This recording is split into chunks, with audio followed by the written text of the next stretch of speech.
네, 질문 기회 주셔서 감사합니다. 연합뉴스 한지윤 기자입니다.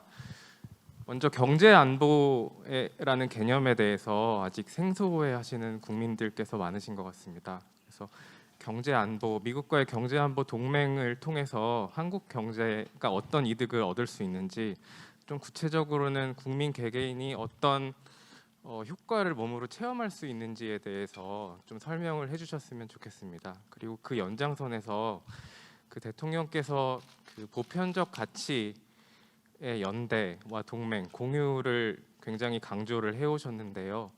그 가치를 함께하기 어려운 나라들이 있다면 미국처럼 강력한 수출 통제 같은 초강수도 고려를 하실 수 있는지, 그거에 대해서도 한 말씀 부탁드립니다. 경제 안보는 여러분들 많이 언론지상을 통해서 겪어보셨겠지만,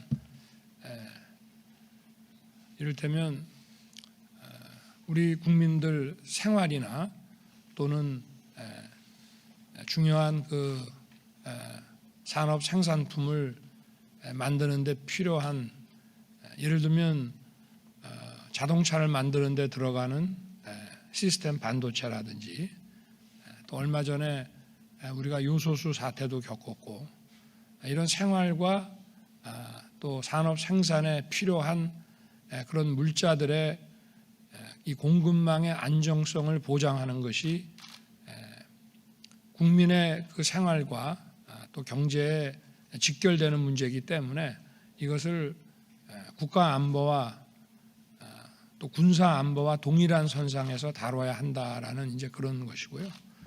그리고 과거에는 이제 WTO 체제로 전 세계가 좀 자유롭고 어떤 보편적인 그 교육 질서를 유지하고 있었는데, 이런 코로나와 그리고 또 여러 가지 이런 블록화 이런 것 때문에 이런 공급망에 있어서의 리스크가 늘 존재합니다.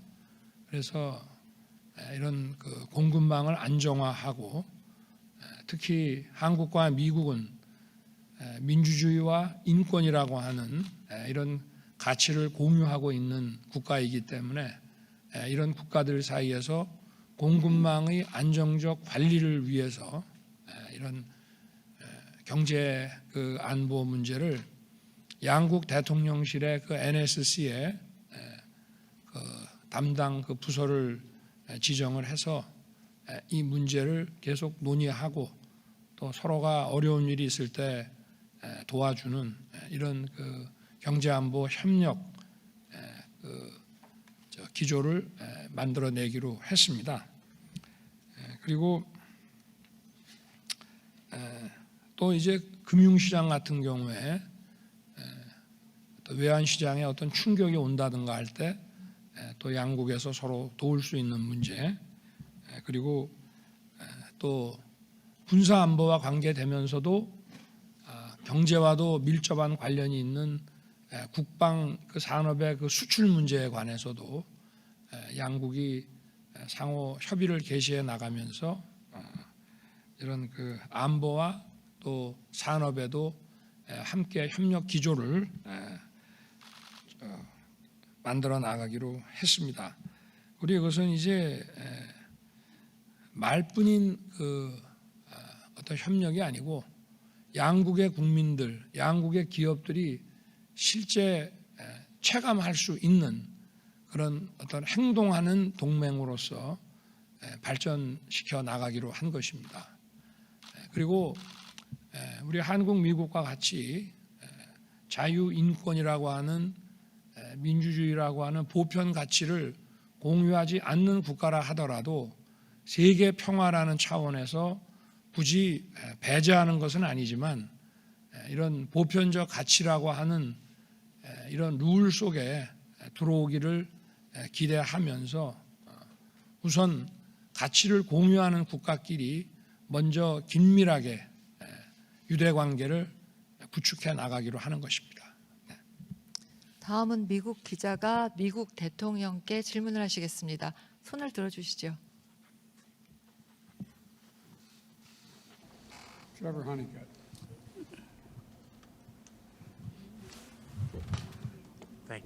네, 감사합니다. 먼저 윤 대통령께 여쭙겠습니다. 공동성명에서 몇 가지 이니셔티브를 지금 얘기하셨습니다. 안보에 대한 부분도 있었는데요. 그런데 핵 폭격기라든지 이런 잠수함에 대한 이야기는 없었는데요. 혹시 이 부분에 대한 관심을 가지고 계신지 이런 부분을 전개해 주시기를 원하는지 궁금합니다. 그리고 바이든 대통령에 대해서 여쭙겠습니다. 공동성명서 중에서 북한과 만나는 부분에 있어서 전제에 대한 이야기는 하지 않으셨습니다. 그리고 북한에 백신을 제공하는 부분에 대한 이야기를 하지 않으셨는데 혹시 이와 관련해서 어떤 전제 조건이 있는지 궁금합니다. 그리고 일본 회의에 가지기 전에 TPP에 대해 다시 재가입을 할 것을 요구하는 목소리가 있을 것도 같은데 이 IPEF가 결국 조금 더 큰 교역 딜이 될 수 있을 것이라고 생각하는지에 대해서 말씀 부탁드리겠습니다. 제가 먼저 말씀드릴까요? 네, 먼저 내가 북한에 백신을 제공하겠느냐라는 답에 대해서는 그리고 이제 만날 수 있는 준비는 되어 있느냐라는 질문에 대해서는 백신은 제공할 준비가 되어 있습니다. 중국도 마찬가지고요. 그에 대해서는 할 준비가 되어 있습니다. 즉각적으로 할 수 있지만 답변을 받지 못했습니다. 그런데 김정은 위원장과 만나겠느냐 하는 부분은 북한에서 진정성 있게 나오느냐에 달려 있는 것 같습니다. 다른 질문은 뭐였죠?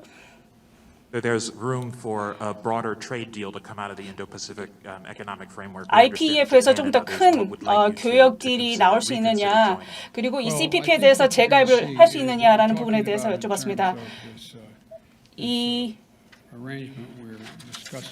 지금 현재 이야기하고 있는 IPEF의 경우에는 굉장히 중요한 부분입니다. 여기서 이야기하고 있는 것은 말씀을 드렸지만 경제적인 전략이라고 할 수가 있습니다.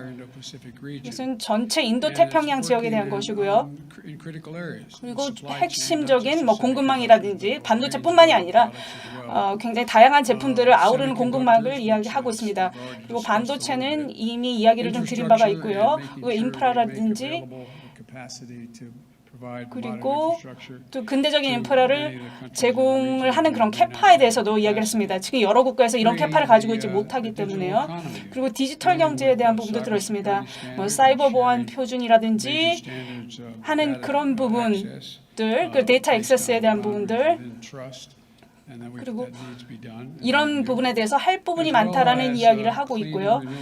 그리고 청정에너지, 그리고 신재생 에너지와 관련해서 그런 기술이라든지 세금과 관련한 이런 다양한 부분들도 협상이 되어야 할 것입니다.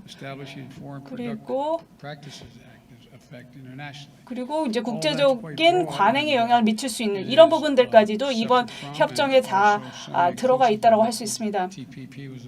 그리고 TPP에도 이런 내용이 포함되어 있었던 것을 저희가 계속 이어서 이야기를 하고 있는 것입니다. 우리 미국 기자님의 확장 억제와 관련된 질문에 대해서 답변을 드리겠습니다. 날로 고도화하는 북한의 그 핵과 그 미사일 위협에 대해 저와 바이든 대통령은 심각한 우려를 공유하고 다른 어떠한 이슈보다 이를 우선순위로 다루어야 할 필요성에 대해서 공감을 했습니다.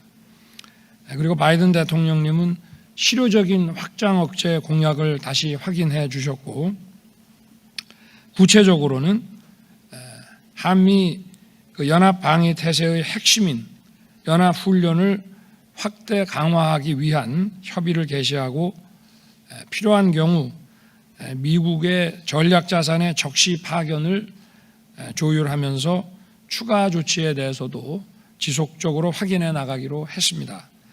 그리고 북한의 이 사이버에 대한 이런 사이버 위협 같은 비대칭 역량에 대한 협력도 강화해 나가기로 했습니다. 그리고 확장 억제 전략 협의체를 포함한 한미 고위급 협의체를 조기 가동하고 그 억제 강화 방안을 구체화시켜 나갈 것입니다. 아까 기자님께서 말씀 주신 부분에 대해서 답이 좀 됐을지 모르겠습니다.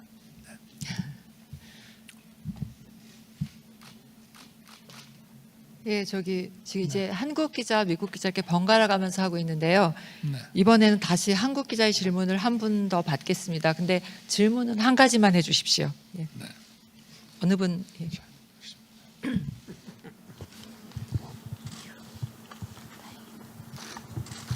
네, 채널A의 조영민 기자입니다. 일단 질문 기회 주셔서 감사드리고요.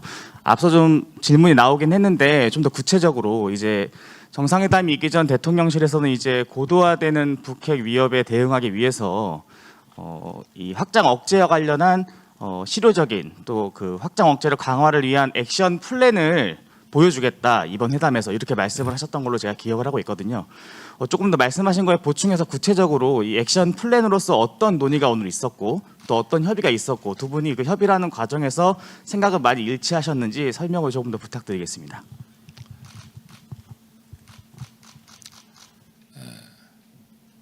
과거에 확장 억제하면은 그 핵 우산만 얘기되는 거로 이제 생각들을 하고 있었는데 그것뿐만이 아니고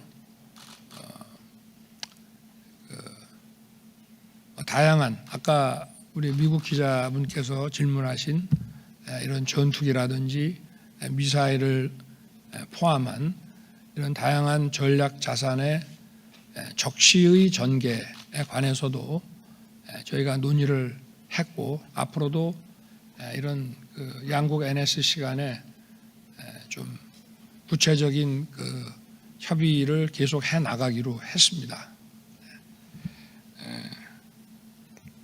그리고 방금 전에 말씀 미국 기자분의 그 질문에 대해서 답변 드린 것처럼 또 이를 위해서는 이런 핵 공격에 대비한 양국의 연합 훈련 역시도 다양한 방식으로 필요하지 않느냐 하는 것에 대한 논의도 있었습니다. 네. 네. 이번에는 그럼 다시 미국 기자분들이 미국 대통령께 질문하는 시간인데요. 손 들어주시고 이번이 마지막 질문이 될 것 같은데 간단하게 질문은 하나 해주시면 좋겠습니다. 예.